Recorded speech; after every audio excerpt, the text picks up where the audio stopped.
Hello, Hannah the Suburban Witch here, and today we are on episode 3 of my Books I Love series, and today I have 4 new books to suggest to you all.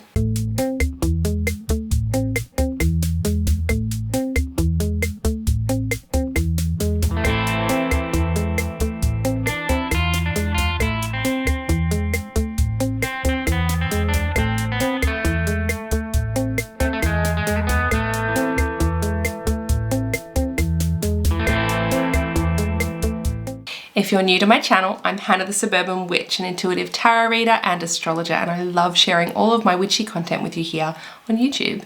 If you'd like to follow me elsewhere, I'm also on Twitter, Facebook, Instagram and TikTok, and you can always find all of my blog and my services over on my website, suburbanwitchery.com. Let's jump straight into it, shall we? I have 4 books to introduce to you today. The first book I'd like to introduce you to is the Book of Herb Spells by Sherilyn Darcy. She's a fellow Australian author, so absolutely rocking the Australian flag on this one.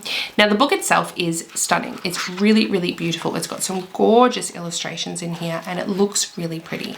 It's not too big, it's not overwhelming, and it has a great little list at the back of all of the herbs that are in the book and what they mean. So this can be then copied down into your Book of Shadows, or you may use this as your reference guide. I'll give you an example. Peppermint, good for friendship, love, clarity, refreshment, concentration, clear thinking, inspiration, energy, alert mind, and study support. And she's got this pages and pages worth for all of the herbs that are used in the book. I'll give you an example of how the actual spells are laid out so that you can see. For example, sandalwood and cinnamon, better business spell.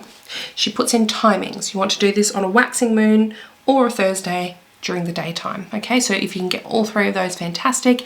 If just one of them, that's okay too. Find and gather. So she's got a list of ingredients: sandalwood, cinnamon, a coat hanger, wire cutters. You know, all of them are quite different to each other. They're not all just mixing it all into a spell jar. Okay, they can be really interesting. She puts the spell and a little thing to say at the end as well. So welcome business, old and new, let's grow together, me and you. Really, really nice little rhyme. Alternate herbs. You can create this circle by using just one of the herbs. So some of them do say, no, there are no alternate herbs. You have to use what's in here. Other ones she says, I've had success with this, or you can double one and leave out the other. So it's really, really handy to know that you've got some leeway there with some of them and the spells that you don't. Then she puts at the very side, she has these cute little sections here. The fragrance of sandalwood comes from its heartwood. The tree was recognised as having been saved from extinction after the Sultan of Mysore, India, declared it a royal tree in 1792. And then another one for cinnamon. So each of the herbs has got a little thing about it, so you can learn a little bit more about its folklore, its reasons for being what it is at this time in this book. So that is the first one. I really, really enjoy that. It's a great one to have in your collection. The next book I have for you is one of the Pagan Portals book. This one is Candle Magic. Now, I might get the pronunciation of this author's name wrong. It's either Lucia or Lucia Staza. This is a very small book. You can see it's a tiny little book, which is fantastic. Sometimes that's all you need, sometimes it's all you have time for. Now, this one on candle magic is a great introduction. If you are interested in candle magic and you don't know where to start, this is the book for you. If you're already dabbling in candle magic and you want some new ideas or you want to know more about it, this is the book for you, right? This is a really, really fantastic book for all beginners, anyone that wants to work with candle magic. I really enjoyed it. I already do a lot with candle magic, but I picked up 1 or 2 things in here. I just thought she did a really good job of explaining it all. She's got tons of correspondences in there, so you can look at all of that as well. There were some great little tips. So for example, there was one about putting candles, so 2 candles together, and writing on them what you either want less of or more of, right? So if we had more money, right, you might put the money over here and the candle for you here, and then every day you're going to light them for a certain amount of time, and then the next day you move them together, light them for a certain amount of time, next day move them together, so that money is getting closer to you, right? So really interesting ways of doing your candle magic that I hadn't considered before. So it's opened up a whole level of creativity as well. So really good read. I do recommend if that's something you're interested in. The Healing Power of Witchcraft by Meg Rosenbreyer. She is the Witch of the Shoreline. She's a lovely, lovely human. I absolutely adore Meg, and she also is the co-founder of of Witch With Me, which is a massive community of witches by witches. Now, you will see Meg on my second episode of my podcast, Witch Talks, if you want to get to know her more, and we do discuss this book as well. Now, I love that this book has 3 different sections to it. It has spells for yourself, spells for your friends and family around you, and spells for healing the earth. It's a really, really great one. Meg is very passionate about witch activism and doing what we can to make the world a better place.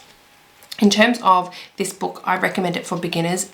Absolutely. It is actually a really, really fantastic foundational book if you're wanting to get into spell work.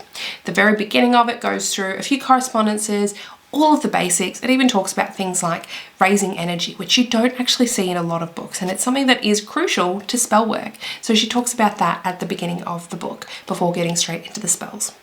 This is a very high vibe book, similar to the herb spells book, but I'd say this one is really light and bright. That one has some of the banishment side of things as well, which is a little less bright, but still not bad. Like, none of these are baneful magic. None of these have anything to harm people. Now, this one is particularly high positivity, high vibes. It's really, really lovely. The spells are really simple to use and put together. I'll give you a little example. Let's go with the Guilt Be Gone, okay? Purpose of the spell. Guilt is a heavy burden, especially when we are truly sorry and when we feel guilty for things beyond our control. Heal your spirit from the burden of guilt by engaging the lightness of air magic. Suggested timing: a waning moon, a new moon. Select a clear, dry night so as not to damage the cloth. You need a small bowl, some sodalite crystals, some smoky quartz crystal, a scarf, a blanket, and a safe outdoor location. And then it has a little detail on what to do and a little thing to say. Wind blow fierce or wind blow gently. North or south blow relief at plenty. East and west cleanse my burdened soul. Power of air, please make me whole. So she's put these all together. The words come out really nicely. They're not lengthy and you don't need a ton of ingredients, so it's quite accessible as well. And she goes through a range of different things that you can do. So it's a really, really great one to have on hand. Again, I have used 1 or 2 from this and it's been really fantastic. Lastly, this isn't technically a witchy book, but I think you'll love it anyway. Haunting Experiences by Michelle Ballinger. Now, Michelle is a leading expert in the occult community. Michelle isn't a witch, but a lot of the work that Michelle does can be interwoven into your witchcraft practice, especially if you are interested in the occult or anything like that, or any form of energy work. So Michelle goes through in this a lot of the paranormal experiences that they had when they just begun in their work, I'd say, or noticing that they were spiritually a little more open than others. So it's a really good glimpse into somebody else's experiences and how they've worked with that. Michelle is excellent at energy work. I actually picked up a few tips from reading this book around wrangling different energies and the ways to do that.